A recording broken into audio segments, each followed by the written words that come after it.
नमस्कार दोस्तों, मैं हूं आपका होस्ट और दोस्त अमर। स्वागत करते हैं हमारे एक और नए पॉडकास्ट में। आज हमारे साथ है लखनऊ की एक ऐसी शख्सियत जो पेशे से एक लेखक हैं और बहुत अच्छे कवि भी हैं। तो आज जानेंगे इनके करियर के बारे में कि इन्होंने अपने करियर की शुरुआत कैसे की एज अ पोएट। तो चलिए उन्हीं से बात करते हैं। तो यशु भाई, स्वागत है हमारे पॉडकास्ट में आपका। Thank you. फाइनली आज आप साथ में हैं हमारे पॉडकास्ट पे। बहुत दिनों से हम लोग ट्राई कर रहे थे कि आप आए हमारे पॉडकास्ट पे। तो कुछ बताइए हमारे दर्शकों को कि ये कैसे आपकी पोएट्री की शुरुआत हुई। देखो, हर एक चीज अपने इनिशियल स्टेजेस में रही थी उस टाइम पे। और मैं अपने शायद 10वीं की परीक्षाएं मेरी चल रही थी और उसी टाइम पे लगा कि कुछ लिखते हैं, बैठ के शुरुआत करते हैं चीजों की। और आप भी जानते हैं और हम शायद मेरे दर्शक भी जानते होंगे कि हर एक चीज की एक प्रेरणा होती है। तो इस करियर की बहुत अच्छी सुंदर प्रेरणा रही थी। दरअसल मैं बचपन में अपने ननिहाल रहा, मेरे नानी के घर। अच्छा। और जो हमारी नानी थी वो भजन गाती थी। शाम को हम लोग साथ बैठते थे, बहुत सारे हम भजन आपस में गाया करते थे। और वहीं से शायद कह सकते कि मेरा जो रुझान रहा या मेरा कहते कि खिंचाव रहा आध्यात्म की ओर, भक्ति की ओर, भगवान की ओर, वो चीजें वहां से आना शुरू हुई। और बचपन से आदत थी कि मैं भजन गाता रहता था, बैठे बैठे भगवान का नाम स्मरण किया। और शायद वहीं से वो कहते हैं ना कि कृपा बनना शुरू होती है। एक अगर हम इसको स्पिरिचुअली लेते हैं तो वहां से वो चीजें आना शुरू होती हैं। शायद सरस्वती माँ की कुछ कृपा रही और हाथ में कलम आई तो चीजों को लिखना शुरू किया। शुरुआती टाइम जो रहा मेरा वो भी काफी क्रूशियल रहा। मैं आज कभी बैठता हूँ और पढ़ता हूँ जो मैंने पहले खुद लिखा था तो कभी कभी मुझे हंसी आती है और मैं सोचता हूँ कि मैं क्या लिखा था। बट कहते हैं लाइफ है, या तो आप जीतते हैं और या आप सीखते हैं। तो ये जो लॉ रहा मेरी जिंदगी पे हमेशा लागू रहा, जिसे कह सकते हैं।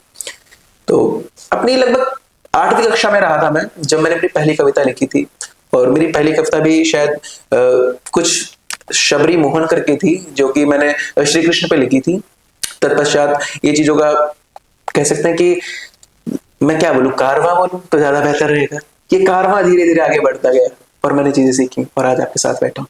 अच्छा, तो सोच तो आप काफी करते रहते हैं, मैंने सुना भी है, देखा भी है। अच्छा। और तो पहला शो आपने जो किया होगा तो वो कैसा एक्सपीरियंस रहा, कुछ बताइए। शुरुआत में क्या होता है, एज एन आर्टिस्ट जो मैं कर रहा हूं या आप जो भी करता है, शुरुआत बड़ी अजीबोगरीब होती है और मेरी शुरुआत कुछ ज्यादा ही अलग रही थी।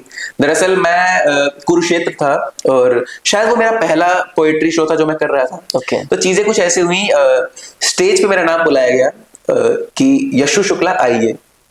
और मैं वो इंसान था जो स्टेज से 200 मीटर दूर भाग चुका था कि मुझे गलती से भी ना बुला ले। ये कहाँ पे शो था? ये शो हुआ था आपका कुरुक्षेत्र यूनिवर्सिटी के अंदर।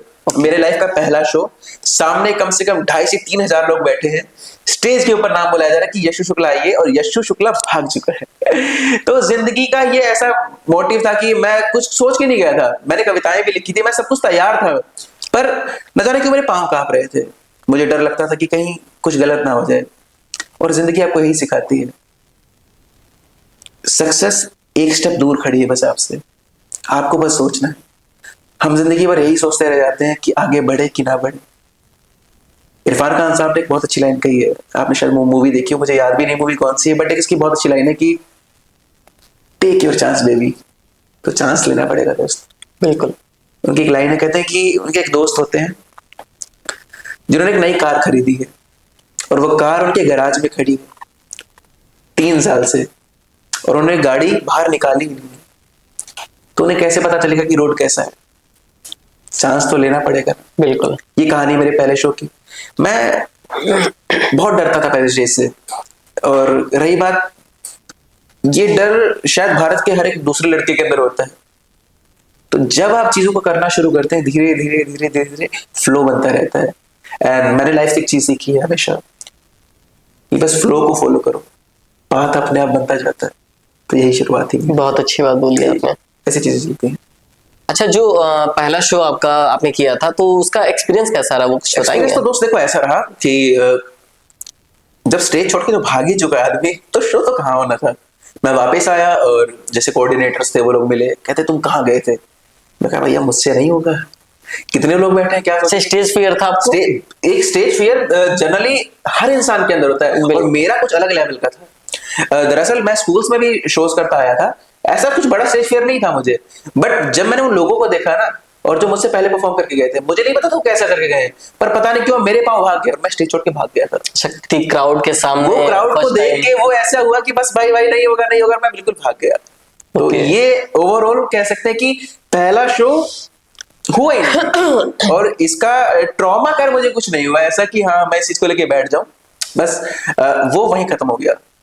और फिर चीजें थोड़ा आगे धीरे धीरे बढ़ना शुरू हुई, जैसे कि आगे मौके मिले, एक दो जगह गया मैं, फिर स्टेजेस मिलना शुरू हुए धीरे धीरे, टीचर्स ने थोड़ा सपोर्ट किया। जैसे मैं Okay. कॉलेजेस से शुरू किया, मेरी शुरुआत बेसिकली कॉलेजेस से हुई।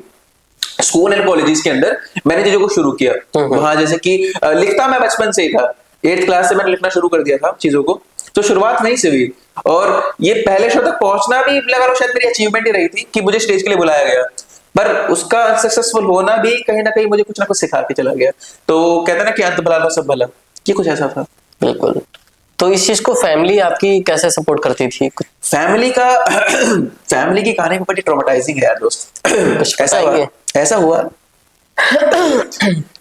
कक्षा 10वीं की बात है।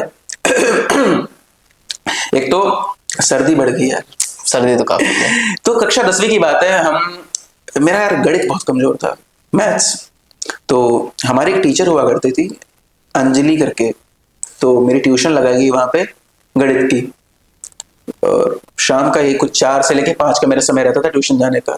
मैं ट्यूशन जाता था तो मेरी एक डायरी बड़ी खूबसूरत सी थी, उसका नाम मैंने ब्लू बर्ड रखा था, बड़ा इंस्पायरिंग नाम लगा वो। Personal diary. पर्सनल डायरी, उसके अंदर मैं अपनी कविताएं अपनी शायरियां वगैरह लिखता रहता था। ओके। तो क्या हुआ, फैमिली को किसी को पता नहीं था कि मैं सब करता हूँ, क्योंकि एज एन प्रॉपर ब्राह्मण फैमिली हमारे वहां ये सब नहीं होता है। और पंडित कल का नहीं भाई, अरे ऐसी बात नहीं है, सपोर्टिव है, बट ये प्यार मोहब्बत हमारे वहां नहीं चलेगा। हमारे वहां की चीजें कुछ बढ़िया होनी चाहिए, कुछ प्रेरणादायक। बट वही बात है, कलम पर किसी का जोर नहीं है, कलम आपको मजबूर कर देती है कुछ भी लिखने के लिए। और जो भी आप देखते हैं एज एन आर्टिस्ट, अगर मैं एक चीज कहूं, अगर आप किसी भी आर्टिस्ट से कहते हैं आप कभी भी कुछ भी ऐसा फंक्शनेट नहीं लिख सकते। अगर आपसे कोई कहे ना कि आपको यही लिखना है स्ट्रिक्ट टू पॉइंट, आप नहीं लिख पाएंगे। एक आर्टिस्ट के तौर पे आपको अपने विचारों को बिल्कुल फ्री छोड़ना होता है। जब आप शांत मन से बैठते हैं वो इमेजिनेशन आती है। बिल्कुल। तो मेरी डायरी जो थी वो बाय चांस लग गई मेरी ट्यूशन टीचर के हाथ में। Okay. And that evening was evil for me. मैं घर पहुंचता हूं, मेरे घर फोन आ चुका था कि पंडित जी ये क्या है, आपका लड़का तो ये सब कर रहा है। तो मैं बहुत डरा हुआ था बेसिकली। तो ये चीजें घर पे पता चल चुकी है। घर पे पता चल चुकी है, अब क्या होने वाला है। तो मेरे से पूछा कि ये सब तुम करते हो, जाओ अपनी डायरी लेके आओ। तो मैं घर गया, डायरी मैम डायरी, कहती हाँ ये सब तुम कर रहे हो। घर आया, मैंने मेरे दोस्त को फोन किया, मैं कहा देव एक काम कर रहा हूँ, मैं कह दूंगा मम्मी मैं नहीं लिखता हूँ, देव लिखता है, ये उसकी डायरी है। ये डायरी उसकी है, मैं बस लेके आया हूँ, बाई चांस मेरे बैग में आ गई। देव को फोन, देव का साले तू मरवाएगा मुझे, किसी बहुत मरवाएगा। देखो दोस्ती भी बड़ी काम की चीज है। एक होता है दोस्त, एक होता है मित्र, एक होता है भाई। तो देव मेरा भाई है। मैंने जिंदगी में जो कर्म और कांड किए उसके बारे में उसको सब कुछ A to Z पता है। वो जानता है कि मैं कौन हूँ, कैसा हूँ, मैं अच्छा हूँ बुरा हूँ, उसको सब पता है मेरी लाइफ के बारे में। मेरी जिंदगी के ज्यादा से ज्यादा जो भी मैंने कुछ भी किया है उसको सब पता है। मैं कहाँ हूँ कहाँ नहीं हूँ उसको सब पता है मेरे बारे में। तो मैंने उसको फोन किया, मैं कहा भाई कहाँ हूँ, बोला भाई मैं तो घर हूँ। मैं कहा भाई लग गए हैं कैसे, पापा के यहाँ डायरी लग गई है। कहते अबे ये क्या किया तुमने। मैंने कुछ नहीं किया, हमारी ट्यूशन टीचर है, तो अब किताब क्या करोगे, अब करना क्या है, तुमने लिखी है मैंने कुछ नहीं लिखा है। तो ये बोला कि तुम तो मरोगे, हमको और मरवाओगे, तुम्हारा घर आना हमारा बंद हो जाएगा। मैं कहा भाई अब तो बचा लो। तो बोला अच्छा ठीक है एक काम करो, मैं तुम्हारे घर आता हूँ कॉपी लेने के लिए। कह दूंगा आंटी कॉपी मेरी है। और देखो कुछ भी हो, एज एन इंडियन पेरेंट तुम्हारे फादर तो एक बार तुम्हारी बात मान जाएंगे, लेकिन मम्मी को पता है कि ये क्या गुरु खिला है, सब पता होता है। तो मम्मी को हमारी चल गया पता। बोले ये राइटिंग तो तुम्हारी है, लिखा होगा सब तुमने है। मैंने नहीं लिखा। मम्मी ने बोला अभी तो मैटर संभाल रहे हैं। देखो मम्मी का क्या होता है ना, देखो फादर से आप इतना एक्सप्रेस नहीं कर पाते हो, पर मम्मी तो मम्मी है। बिल्कुल। देखो एक चीज कहता हूँ, आप दुनिया में कितने बड़े बन जाओ, आप दौलत शोहरत सब कुछ कमा लो, जो परिवार आपको देता है वो कोई नहीं दे सकता। जिंदगी में आप बहुत रुतबा कमा लेंगे, आप बहुत नाम कमा लेंगे, और अगर आपके पास वो माँ की गोद में सिर रखने की जगह नहीं है ना, आप कुछ नहीं कमा पाए, आपने जो कमाया सब बेकार है दोस्त। बिल्कुल। आज मैं मिलता हूँ ना कई बार अपनी मम्मी से, तो मुझे लगता है यही यही सुख है। बचपन में जब हम छोटे होते हैं तो हम लोग सोचते रहते हैं ना कि यार जल्दी से बड़े हो जाते हैं, ये चीज मिल जाएगी। मैं छोटा था, स्कूल जाया करता था, तो मेरे दिमाग का सबसे बड़ा फितूर ये था यार कि बड़े होना पेन मिलेगा हाथ में लिखने के लिए, क्योंकि क्लास 9 से आप पेन यूज करने लग जाते हैं। हाँ।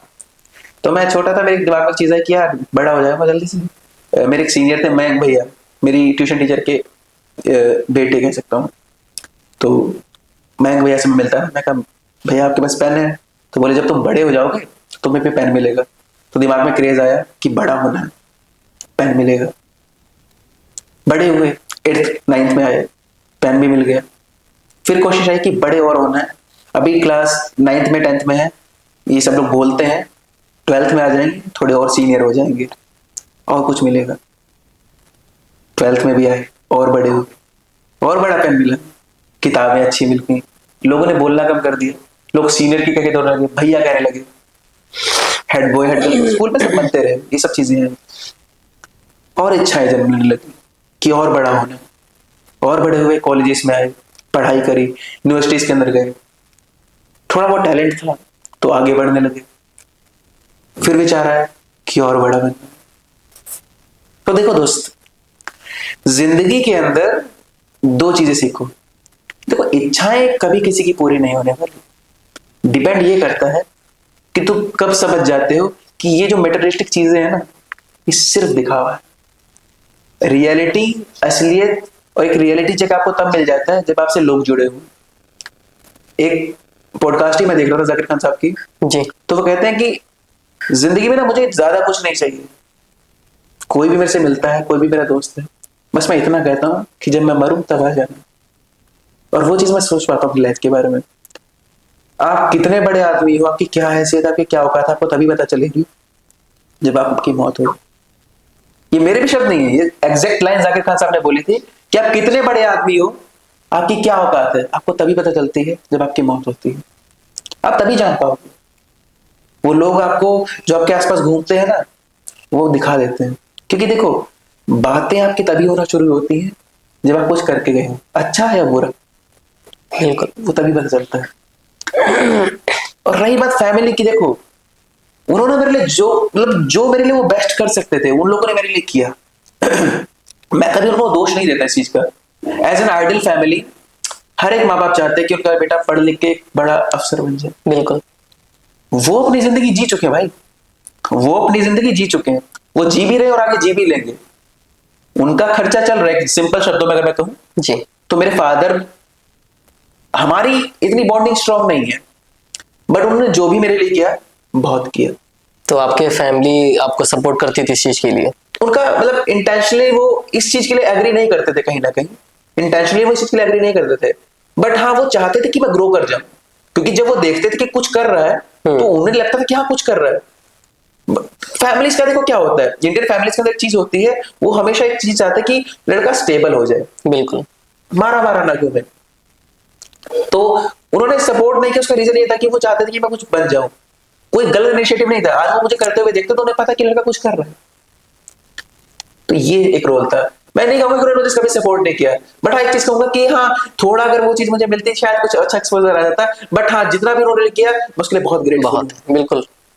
क्योंकि जितनी उनकी हैसियत थी, जितनी उनकी औकात थी, सिंपल मैं कहूँ तो उन्होंने मेरे लिए बहुत कुछ किया। और शायद मैं वो इंसान नहीं हूं जो मैं इतना डिजर्व भी करता हूँ। उन्होंने बहुत कुछ किया मेरे लिए। ये सब कुछ था फैमिलीज के बारे में। अच्छा, कॉन्फिडेंस तो उतना आपका लूज अब नहीं होता होगा, आपने काफी शोज किए हैं, इवेंट्स कर लिए हैं। देखो, कॉन्फिडेंस की अगर मैं तुम्हें बात बताऊं तो मैं कहानी सुनाता हूँ। मेरा एक इवेंट होता है लखनऊ के अंदर। शाम का 5 बजे का टाइम था जब मुझे वहां पहुंचना था, और हमेशा की तरह मेरी कैब इस बार भी लेट है। तो मैं तकरीबन 6:30 बजे वहां पहुंचता हूँ ऑडिटोरियम में। तो जितने भी आर्टिस्ट आने वाले थे, जितने भी लोग इन्वाइटेड थे, वो सबके सब स्टेज पे बैठे हैं और मैं भाई साहब पहुंच रहा हूँ लेट। अच्छा, इवेंट कितने बजे का था? इवेंट था 5 बजे शुरू हो जाना था। और मैं 6:30 पहुंच रहा हूँ, और गनीमत से मेरा फोन भी स्विच ऑफ है। तो मतलब जो ऑर्गेनाइजर्स थे मैं उनको भी फोन नहीं कर पा रहा कि हाँ भाई मैं आ गया। ना वो कांटेक्ट कर सकते, ना वो कांटेक्ट कर सकते। वो ट्राई भी कर रहे हैं, मैं देख रहा हूँ स्टेज से एक आधा बंदा फोन कर रहा है किसी को, और मुझे पता है शायद वो मैं ही हूँ, पर मैं जा नहीं सकता। तो मैंने सोचा काम करते हैं, अब इवेंट देख लेते हैं। तो मैं लास्ट की कुछ सीट्स थी जो कि खाली रह गई थी, बाकी सब भर गया था, पूरा ऑडिटोरियम भरा हुआ था। तो मैं लास्ट की कुछ सीट पे जाके चुपचाप बैठ गया, मैं देखता रहा कि कैसा हो रहा है। तो वीर रस की कविता मेरी होनी थी, और दरअसल ऐसा होता है जिस भी आपके भी इवेंट में जाते हैं तो वीर रस की कविताओं को लास्ट में बुलाया जाता है। तो मैं जब उस लाइन के अंदर जाके बैठा ना यार, तो एक चीज थी जो मुझे थोड़ा सा कह सकते हैं कि हेजिटेशन फील हुई या थोड़ा सा डर लगा, जिसके पे कॉन्फिडेंस की बात करी।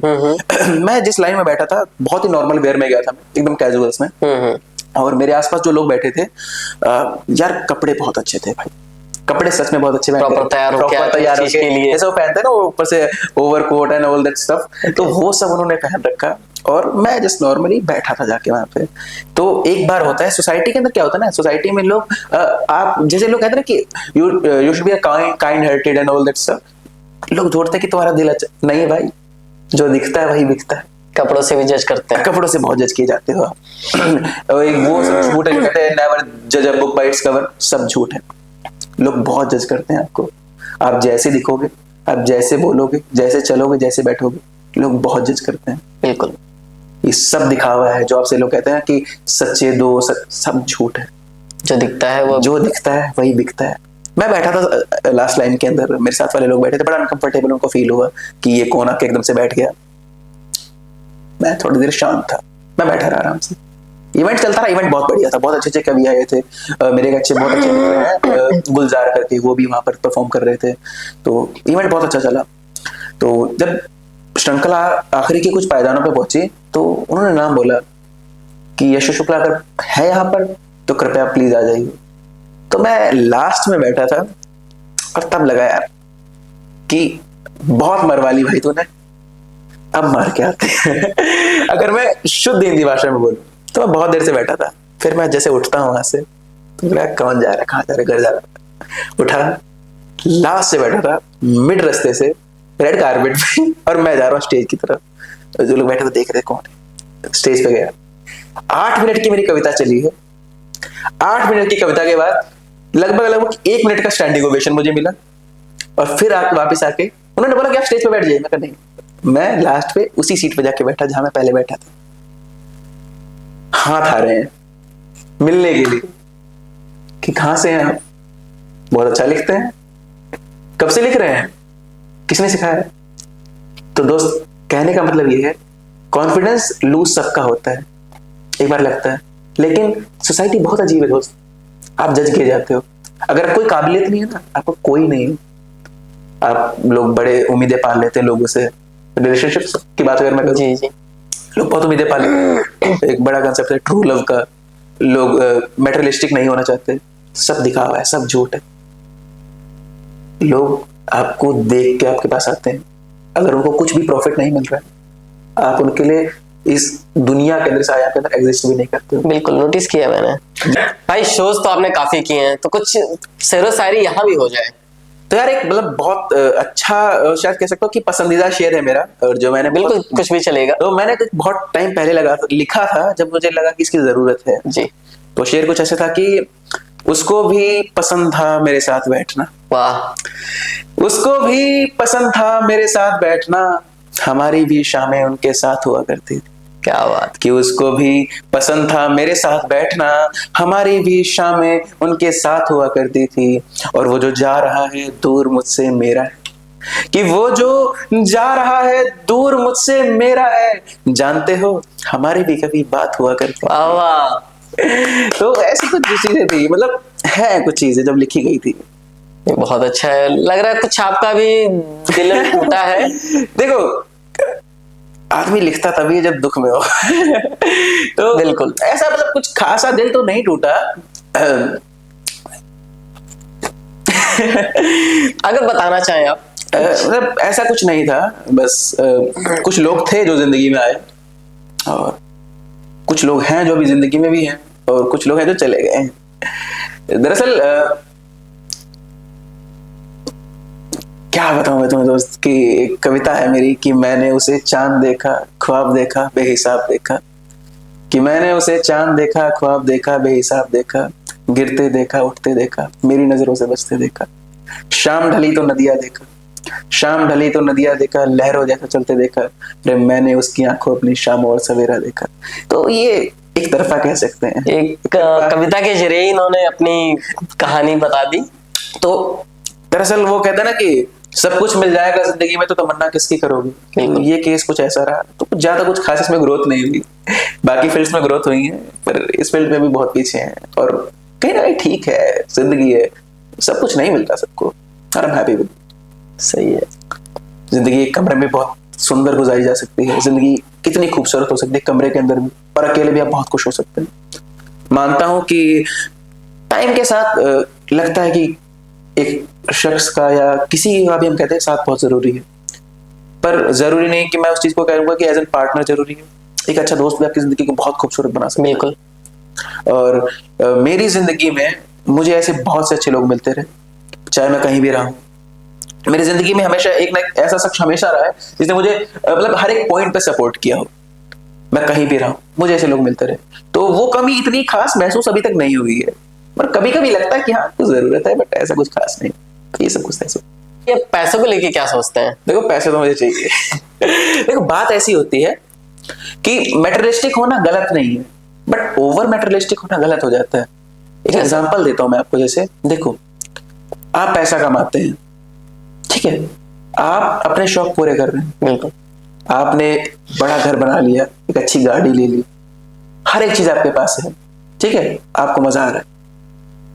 आप वो पैसा लीजिए, अपनी मम्मी को अपने पापा को लीजिए साथ में, और निकल जाइए कि जहां भी महंगी से महंगी जगह आप जा सकते हैं, निकल जाइए। उसके बाद उनकी आंखें देखिए, जो वो सुख मिलेगा ना, जो वो सुकून मिलता है दोस्त, उससे अच्छा कोई सुकून नहीं है, कोई सुकून नहीं है। इसलिए पैसा कमाना बहुत जरूरी है। मैं हमेशा लोगों से कहता हूं कि मेहनत करो, खूब मेहनत करो, जितना पैसा हो सकता है कमाओ। उसके बाद जब तुम खर्च करोगे ना अपने लव्ड वंस के ऊपर, या अपने घर वालों के ऊपर, अपने परिवार वालों के ऊपर, जिनसे तुम प्यार करते हो, जो तुम्हें प्यार करते हैं, और उनकी जब खुशी तुम देखोगे ना, तुम्हें लगेगा कि हाँ यार आज जीत गया, आज जीत गया। वो जो तुम्हारी जीत होगी वो लाइफ की जीत होगी। यहां ना तुम मेटेरियलिस्टिक होगे, ना तुम पैसों के लालची होगे, ना तुमने कुछ गलत किया। तुम मेहनत करोगे, तुम कमाओगे, और तुम जब तुम उस स्टेज पे पहुंचोगे ना, जब तुम उस जगह पे खड़े होकर देख रहे होगे कि हाँ यार मेरे पेरेंट्स कितना खुश है यार, वो तुम्हारी असली जीत होगी। वो खुशी, वो जो एहसास होगा ना, वो सुप्रीम होता है दोस्त, उससे अच्छा कुछ भी नहीं है। इसलिए मेहनत करना बहुत जरूरी है। बिल्कुल। और मेहनत करोगे, देखो पैसे के पीछे नहीं भागना है। आप कोई भी काम करते हो, फॉर एग्जाम्पल जैसे मैं काम कर रहा हूं मेरी फील्ड के अंदर, मैं काम करूंगा, मैं खुद के ऊपर मेहनत करूंगा, ठीक है, मैं अच्छा लिख रहा हूं, अच्छा लिख रहा हूं, अच्छा लिख रहा हूं, मैं रोज लिखता हूं, मैं रोज लिखता हूं, मैं रोज लिखता जा रहा हूं। कंसिस्टेंसी बहुत मैटर करती है। आप कुछ भी करते हो, एक बच्चा है जो कि गवर्नमेंट एग्जाम्स के लिए तैयारी कर रहा है, एक बच्चा है जो कि सिंगिंग करता है, वो अच्छी प्रैक्टिस कर रहा है, एक बच्चा है जो मेरी तरह पोएट्री करता है, वो लिख रहा है बैठ के। तो जो भी इंसान जिस चीज को लेकर कंसिस्टेंट हो जाएगा, आप एक चीज को रोज करेंगे, आप उसको परफेक्ट तो मैं कभी नहीं कहूंगा, क्योंकि परफेक्ट कोई नहीं होता। हर इंसान के अंदर कुछ ना कुछ कमी रह जाती है, परफेक्शन नहीं, लेकिन हाँ उस चीज के अंदर बेस्ट जरूर हो जाओगे, वो हैबिट में आ जाएगा, वो हैबिचुअल हो जाएगा। कहते हैं 21 दिन के अंदर कोई भी आदत लग जाती है, और 21 दिन के अंदर कोई भी आदत छूट जाती है। तो कोई भी चीज अगर आप कंसिस्टेंसी ठान ले तो क्या यार मुझे करना है, तो वो हो जाती है। कंसिस्टेंसी ही की है सक्सेस की। लास्ट में बस इतना, जो इंसान चीजों को लेकर कंसिस्टेंट हो गया, अपनी गलतियों को समझने लग गया, और वैल्यू समझ गया कि जो मैं कर रहा हूं उसका इंपैक्ट कैसा पड़ेगा लोगों के ऊपर, वो लाइफ में सक्सेसफुल है। बस।